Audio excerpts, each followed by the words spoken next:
passed that bill late one night, the chairman of our committee, Henry Waxman, said, okay, we'll have another hearing to satisfy some of the questions that have come up during the markup of the bill. Well, that's preposterous. You don't have a hearing after you've already sent the bill out of your committee to the floor, but we did. And one of the people who came to testify was David Sokol. And Mr. Sokol said, you've got this all wrong. Don't trade carbon dioxide.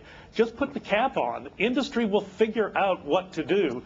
Don't be taxing the poor American electorate or the American constituency twice, because you're going to have this cap business that they have to pay for, and then they're going to have to pay for the regulation at the state level.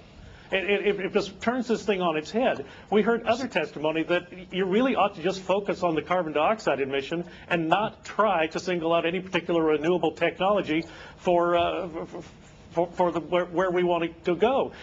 America is different in that we do reward people who are entrepreneurship, take risks, and are successful. America may be different. Unfortunately, we all share the same planet. Ed Miliband, let's look forward to Copenhagen. Sure. Is the prospect of a serious agreement enhanced by this act?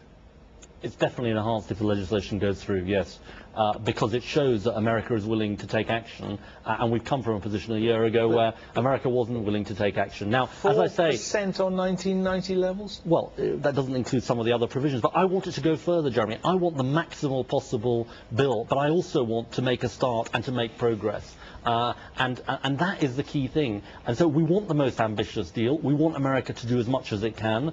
We want it to help fund other provisions in other countries as well, to help reduce emissions.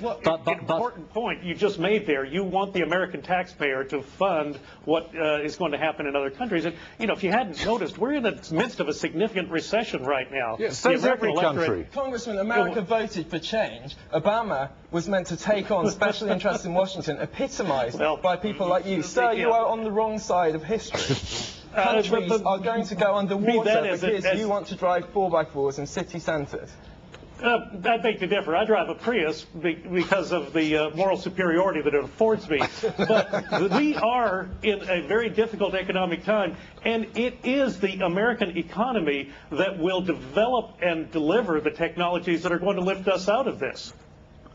The same thing is... Sorry, Mr. That I fundamentally agree, but we need to set the right economic framework and the right policy framework to drive the innovation that is going to permit that wind power company in Michigan to kind of find its market and make progress. Okay, we'll leave it there. Thank you all very much indeed.